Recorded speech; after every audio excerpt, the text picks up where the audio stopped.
quiet English village. Thatched cottages.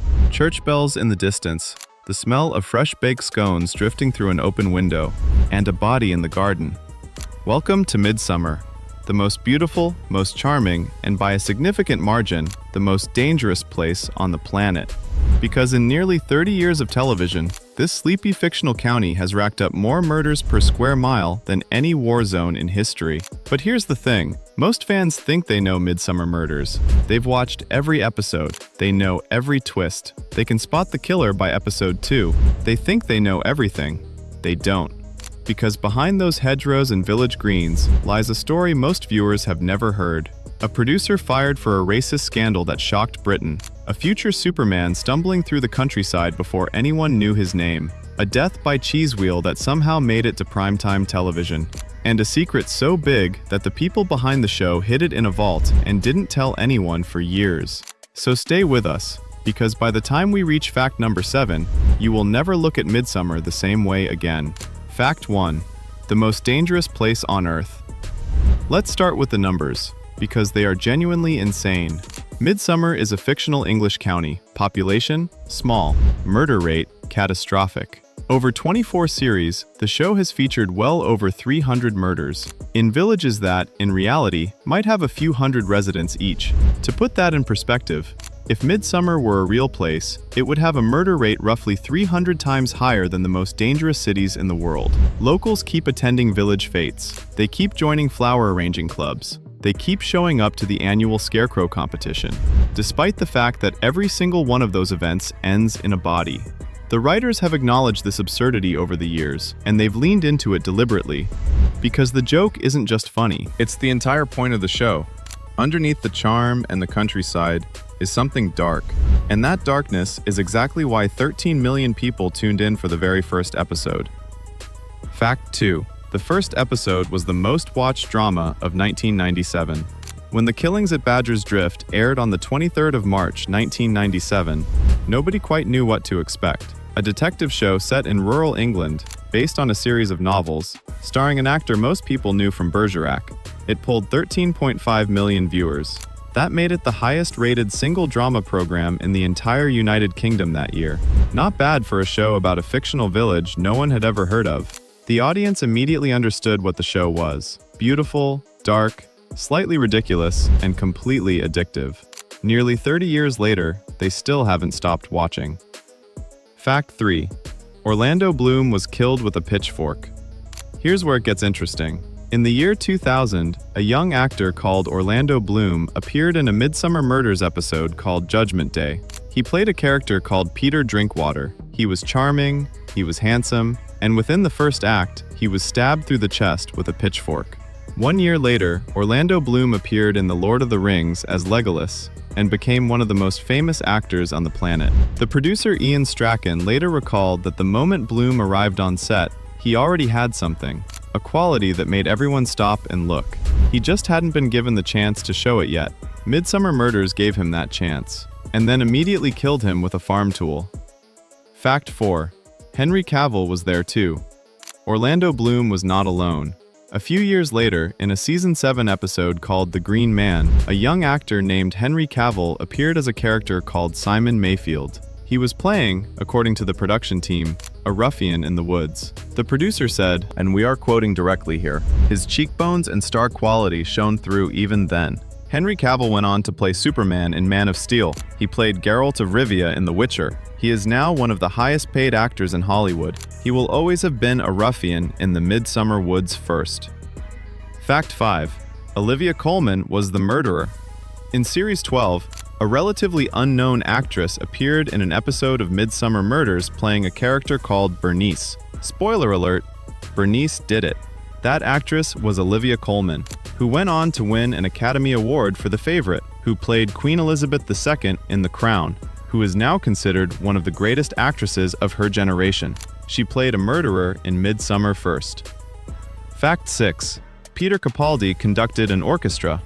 Before he became the 12th Doctor in Doctor Who, Peter Capaldi appeared on Midsomer Murders as a chorus master. The show's composer, Jim Parker, personally taught Capaldi the basic movements of conducting. According to the production team, Capaldi completely reinvented everything he'd been taught and delivered something entirely his own, which, if you've ever seen Peter Capaldi in anything, will surprise absolutely nobody. Fact 7. Sam Heughan was there before Outlander. In 2007, a young Scottish actor named Sam Heughan appeared in Midsomer Murders. His character's family business fell apart when their accountant was murdered. 9 years later, Sam Heughan became Jamie Fraser in Outlander, one of the most watched shows on Starz, with a fan base so devoted they have their own name. He was in Midsomer first. Nobody noticed. The accountant was still dead. Fact 8. The producer was fired for a racism scandal.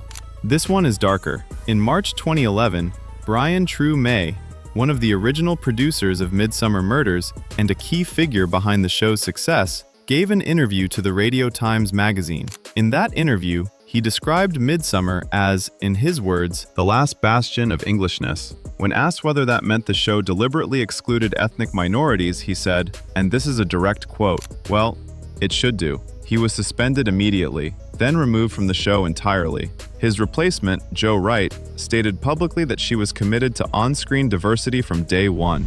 From Series 15 onwards, the show began featuring Asian and Black characters in central roles. In Series 18, the main cast gained its first Asian regular, pathologist Cam Caramore, played by Manjinder Virk. The scandal changed the show permanently, and it raised questions about what had been going on behind the scenes for the previous 14 years.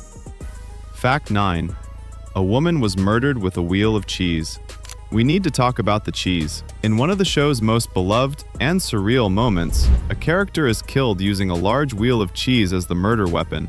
This is not a joke. This happened on primetime British television, and audiences loved it. The show has always mixed dark humor with genuine suspense, and the cheese murder became a kind of symbol of everything Midsomer Murders represents.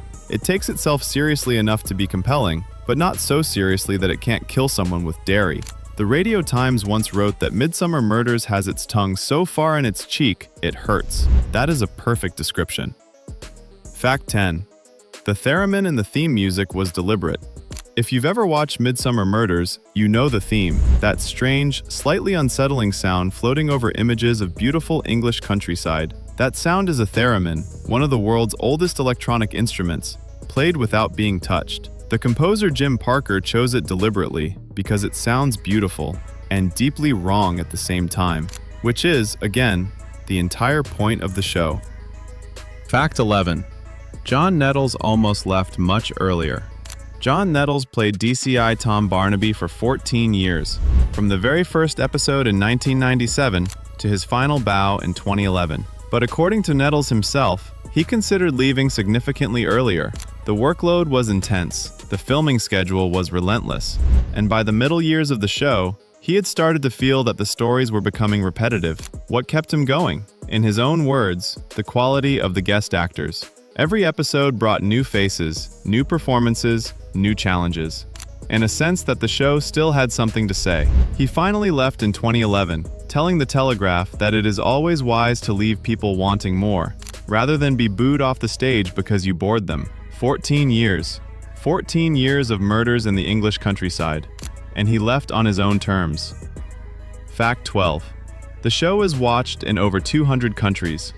Midsomer Murders is not just a British institution, it is a global phenomenon. The show is currently broadcast in over 200 countries and territories worldwide. It is one of the most exported British television programs in history. Audiences in Germany, the Netherlands, Australia, Japan, and across the United States have made it a regular fixture in their viewing schedules.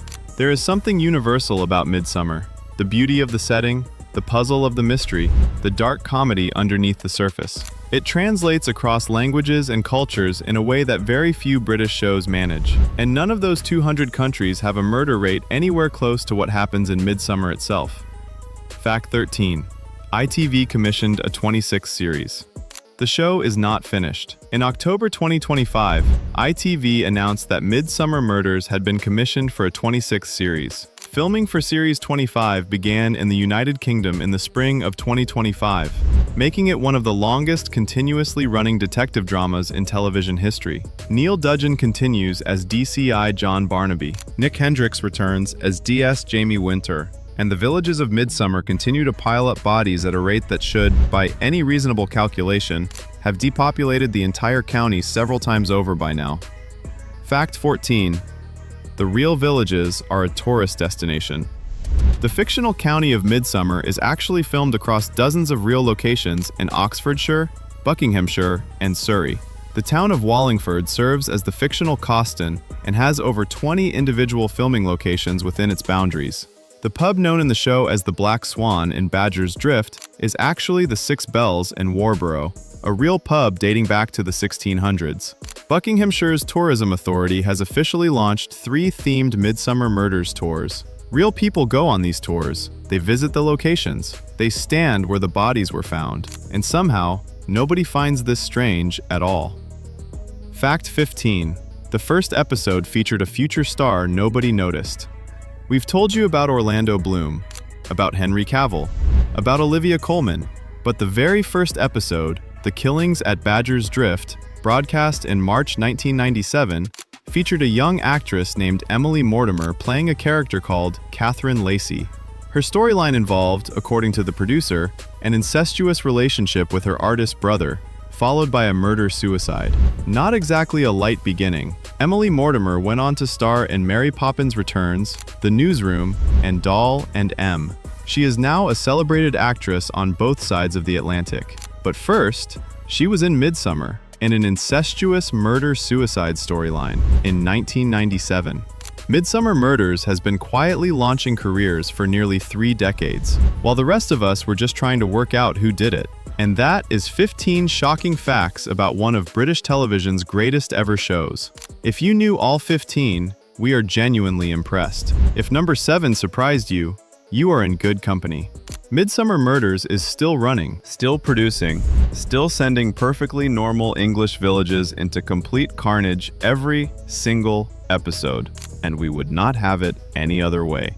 If you enjoyed this video, subscribe, because we are just getting started. Next time, we are going somewhere even darker. Same formula, different show. Same question underneath it all.